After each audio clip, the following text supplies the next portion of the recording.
अब fighting spirit और killing spirit जब कहते हैं लोग, तो ये देखिए हेल्दी ढंग तो छोड़ देती है, उसमें किलिंग और फाइटिंग ही रह जाती है, स्पिरिट तो कहीं नहीं रहती, स्पिरिट कहीं नहीं होती है, और फिर वो वर्चुअली या कहें एक्चुअली फाइटिंग और किलिंग में तब्दील हो जाती है। शब्दों, अब जैसे एक शब्द आजकल न्यू एज में चला, stress management. What to manage in stress? Stress eliminate कर सकते हैं आप, स्ट्रेस को भी मैनेज करना है। कहेंगे गार्बेज हमारे घर में, उसको मैनेज कर दीजिए घर में। अरे घर के गार्बेज को क्या मैनेज करेंगे, इधर उधर उसको सेट करेंगे, उसको तो बिल्कुल बाहर कर देंगे, एलिमिनेट कर देंगे। अध्यात्म में भी बहुत शूडो वर्ड्स हैं और उसमें भी, और इन चीज़ों मोटिवेशनल चीज़ों पर इसलिए बड़ा क्वेश्चन लगा रहता है। बहुत बड़ा मोटिवेशनल आथर था और उसने अंत में आत्मघात कर लिया। उसने कैसे खुश रहें इस पर किताबें लिखी, कैसे दोस्त बनाएं इस पर किताबें लिखी, कैसे तनाव को ख़त्म करें इस पर किताबें लिखी, अंत उसने आत्महत्या कर ली। बड़ा भारी प्रश्न है कि जिसके पास इतने विचार थे तो वो उसके काम क्यों नहीं आए? यानी कि अगर विचार ही काम आते होते तो कम से कम उसके जन्मदाता के तो काम आए ही होते, उसके काम नहीं आए।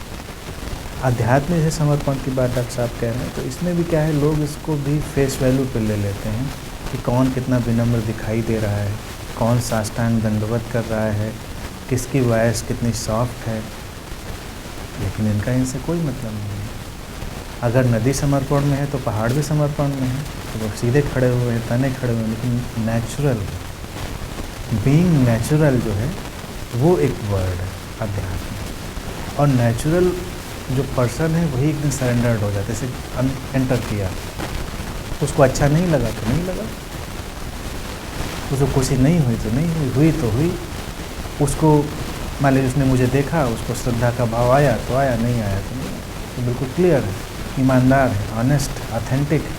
तो जो ऑथेंटिक पर्सन है वो एकदम ट्रांसफॉर्म हो जाएगा। एक व्यक्ति जिसने एक इमेज क्रिएट करी कि ऐसा होना चाहिए, अब गुरु के पास गए हैं तो समर्पण होना चाहिए, तो उसने सारी बॉडी लैंग्वेज, टोन सब इंपोर्ट की, और उस इंपोर्टेड टोन और बॉडी लैंग्वेज को जो अपने ऊपर डाला तो कितने दिन चलेगी, ज़्यादा दिन थोड़े चलेगी। मैंने कहा कि अगर फ्रेडरिक नीत्शे की 10 स्पोक ज़रथुस्ट्रा पढ़ लें तो it is equivalent to Buddha,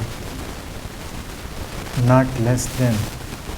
लेकिन वो व्यक्ति बस विक्षिप्त हो गया। बुद्धा कभी विक्षिप्त नहीं है, क्योंकि फ्रेडरिक नीत्शे विचार से आगे नहीं गया और विचार से आइडेंटिफाइड हो गया। हो सकता है वो देखता कि अस्तित्व फ्रेडरिक नीत्शे के बॉडी माइंड मैकेनिज्म को माध्यम बना के, वो इतना रिफाइंड मैकेनिज्म है उसके पास, उच्च स्तर की प्रज्ञा उसके अंदर से वो उतार रहा है, तो रिलैक्स हो जाता है। वो कहता है इट्स नॉट माइंड, आ रहा है, बहुत रिलैक्स हो जाता है। वो उसका वजन नहीं संभाल पाया, इतना वेट था उसके थिंकिंग में, और उसने उससे अपने को आइडेंटिफाई कर लिया, तो उसका जो बॉडी माइंड मैकेनिज्म था वो क्रैश कर गया। जैसे हार्ड डिस्क में भी कई बार ज़्यादा आप डेटा डाल दें और वो डेटा उतना ना जा रहा हो तो डिस्क क्रैश कर जाती है टेक्निकली। तो माइंड भी कभी कभी ऐसा होता है, उसमें इतनी इंफॉर्मेशन ओवरलोडेड हो गई है कि क्रैश कर जाती है, जब तक वो उससे आगे ना चला जाए। और वो रास्ता था ध्यान का, डिसआइडेंटिफिकेशन का। अगर वो उसे डिसआइडेंटिफाई कर लेता तो उसके थ्रू फ्लो हो रही थी, फिर वो और सारी चीज़ें फ्लो होती रहती।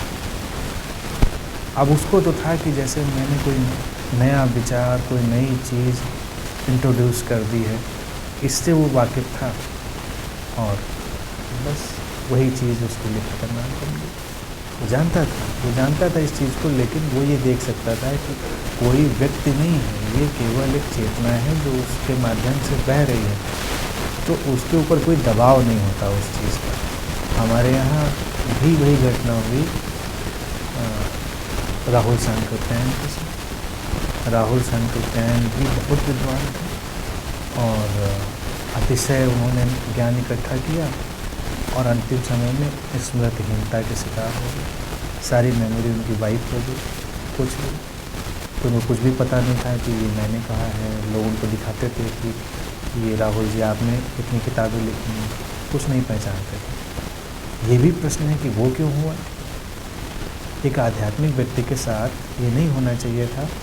वहाँ भी ध्यान का दरवाज़ा नहीं खुला और ज्ञान का तो दरवाज़ा खुल गया, इन्फॉर्मेशन बहुत आ गई। ध्यान व्यक्ति को सहज बना देता है, ज्ञान का कोई बर्डन नहीं रखता। जैसे कि बर्डन यही है व्यक्ति को कि मैंने ऐसा कहा, अगर एक बस ट्विस्ट करके देख ले कोई, तो जीवन से मैं समझता हूँ 99% तनाव तो इंस्टेंटली निकल जाए कि मेरे माध्यम से कहा गया, इट हैपेंड थ्रू मी।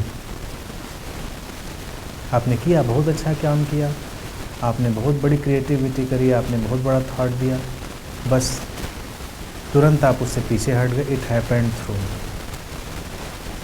कोई विनम्रता की ज़रूरत नहीं, किसी चीज़ को ओढ़ने की ज़रूरत नहीं, ये कहने की ज़रूरत भी नहीं कि नहीं नहीं साहब मैंने नहीं किया, क्योंकि कहते हुए भी आपको लग तो रहा है कि किया मैंने है। अब लोग पीठ थपथपाने आए और मैं जितना कहूँ कि मैंने नहीं किया उतना लोग कहें कि नहीं आपने कमाल किया, तो आपको बड़ी खुशी हो। आप बिल्कुल 100% नोइंग के साथ, सर्टेनिटी के साथ देखें इसको कि ये आया मेरे माध्यम से, मैंने क्या किया था, मैंने तो कुछ नहीं किया, मैं बैठा था, it just float through me, it happened through me. क्या किया मैंने? कुछ भी नहीं किया। आप बैठे थे, मान लीजिए पोएट है, बैठा है, अचानक एक चीज़ उसके अंदर से उतर गई। अब अगर उसका वो श्रेय लेना चाहे तो वो तनाव को आमंत्रित करेगा, तो देखिए कि वो भी उससे उतना आनंदित हो सकता है कि हाँ ये भी घटा है मेरे माध्यम से। तो उस समय वो बॉडी माइंड मैकेनिज्म और ज़्यादा रिफाइंड होने की तरफ बढ़ जाएगी, उसकी संभावनाएं और बढ़ जाएंगी। और यही देखा जाए समर्पण का और ध्यान का रास्ता है। समर्पण का रास्ता फिर आप और खुलते जा रहे हैं। जैसे ही आपने कहा ये मेरा है, आप बन गए, आप समर्पित नहीं रहे। यही चीज़।